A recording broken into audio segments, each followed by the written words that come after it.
Olá, querido aluno, querida aluna, sejam todos muito bem-vindos a mais uma aula do nosso projeto Arte, Literatura e Cultura. Três pontos importantes na nossa sociedade, três aspectos que nós devemos melhorar sempre. É sempre possível melhorar quando nós falamos em cultura, quando nós falamos em arte, quando nós falamos em literatura. Como? Tendo bastante contato com esses aspectos.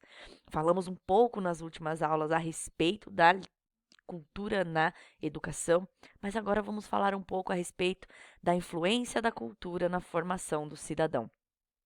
É importante que a gente enxergue que, mais do que uma característica pura e fundamental, essencial da sociedade, a cultura ela pode ser considerada enquanto um elemento.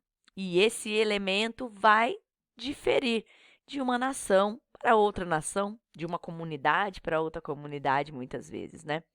Os costumes, a música, a arte e até mesmo a forma de pensar, de agir, de reagir, fazem parte da cultura de um povo. Devem ser preservados para que não se perca, para que esse coletivo continue tendo essas singularidades, porque isso é importante aos povos. Nós temos lá no cerne da palavra cultura, o nascimento, a derivação dessa palavra cultura, que vem do latim colere, que se trata de uma herança que vai sendo acumulada ao longo dos anos e que deve ser preservada.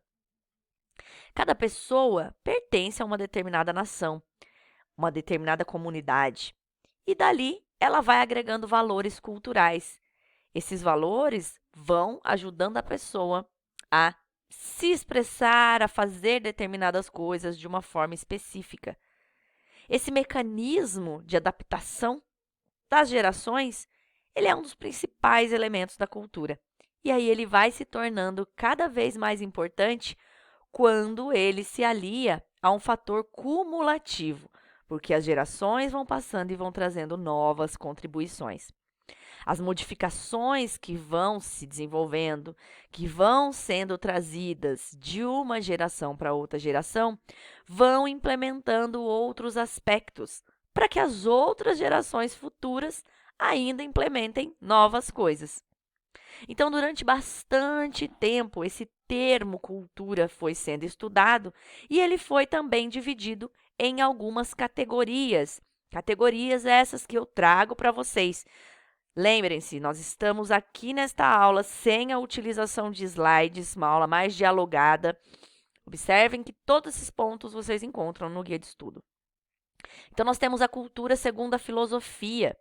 Segundo a filosofia, ela se trata de um conjunto de manifestações humanas de interpretação pessoal e que condizem com a realidade.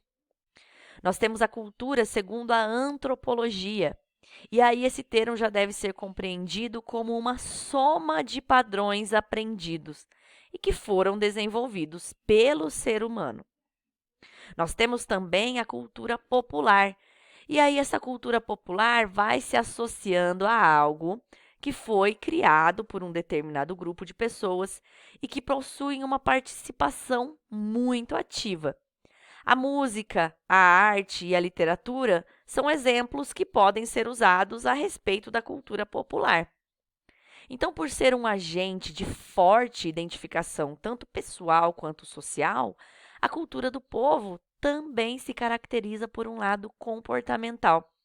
Isso porque ela vai integrando segmentos sociais e gerações também à medida que o indivíduo cresce, vai se realizando enquanto pessoa e vai expandindo as suas potencialidades. Mas é importante que a gente lembre que essa participação individual de cada um na sociedade tem também uma grande influência quando nós contamos o todo, quando nós contamos o grupo em que ele está inserido. Essas escolhas que são valorizadas pelo grupo a respeito das suas tradições, a respeito da cultura, também podem ser selecionadas a respeito do valor pessoal que é dado. Então, conforme o grupo interage, a pessoa também significa. Conforme a pessoa interage, o grupo também significa. A cultura, ela possui alguns processos e esses processos têm participação ativa e têm também participação nessa influência que o indivíduo tem. E vamos falar um pouquinho a respeito desses 4 processos. Nós temos o agente cultural, seja qual for a forma de expressão artística que esse agente cultural promove. Nesse ponto, o agente cultural ele é alguém que se sente valorizado por aquilo que ele é capaz de fazer. E até mesmo quando ele está lá na velhice, ele é procurado para que ele possa transmitir o seu conhecimento aos mais jovens. Nós temos também o propagador cultural. O propagador cultural não cria, mas ele valoriza, ele ajuda a difundir determinados tipos de arte.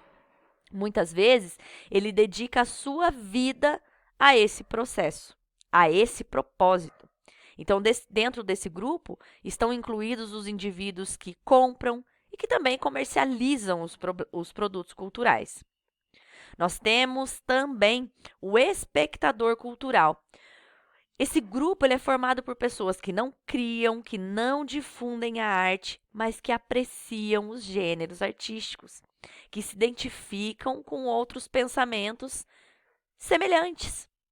Um exemplo desse gênero que pode ser citado é, por exemplo, os fã-clubes. Eles interagem entre si e aí eles vão promovendo aquele ídolo de diferentes maneiras. Nós temos também o alienado cultural, que se trata de alguém ou se trata de um grupo que denuncia as formas de expressão cultural. E aí nós vamos encontrar onde esse alienado cultural? Em regimes ditatoriais, porque eles evidenciam, né, a exclusão social, eles reprimem, eles oprimem esses movimentos artísticos que são menos poderosos, mas nem por isso esses alienados culturais têm menos influência na nossa sociedade. Então é importante que a gente observe que a identidade cultural em diferentes níveis vai construindo a consciência do povo. Isso vai acontecendo devido à necessidade de comunicação.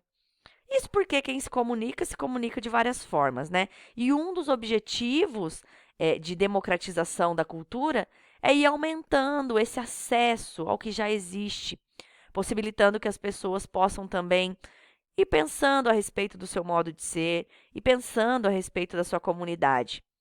E o acesso à cultura, ele já depende de alguns aspectos específicos.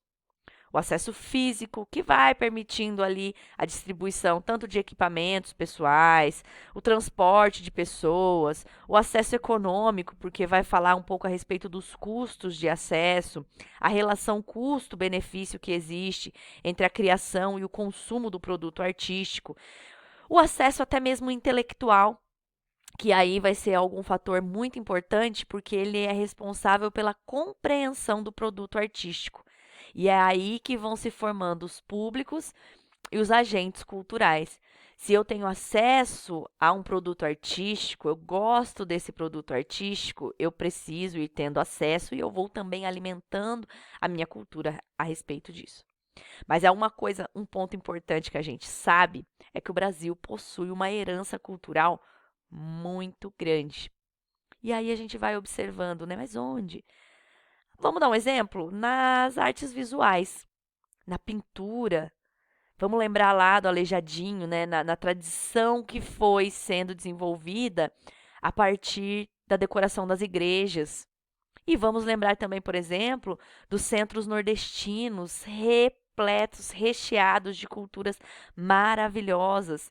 E também a cultura mineira, porque não? Nós temos aqui um amplo aspecto, um aspecto cultural vasto a ser explorado. Mas depois que nós temos uma expansão cultural muito grande, com a ascensão principalmente do modernismo, lá próximo do século XX, nós fomos tendo renovações culturais. E é aí que a gente observa a cultura como um processo não estático. Então, nós temos diversidades históricas no país que são aliadas às músicas, às obras literárias, mas a população nem tem acesso a isso muitas vezes, tanto quanto deveria.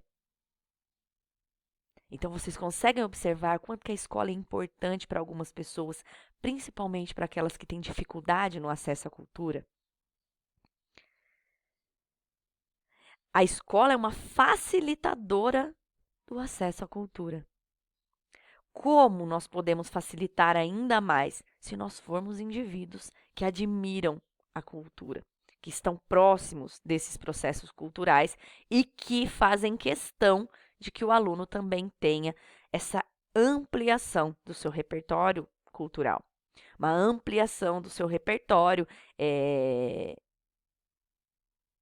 para que ele se torne uma pessoa crítica, para que ele se torne uma pessoa que pode atuar ali na sociedade e principalmente para que ele se torne uma pessoa que conheça o seu povo.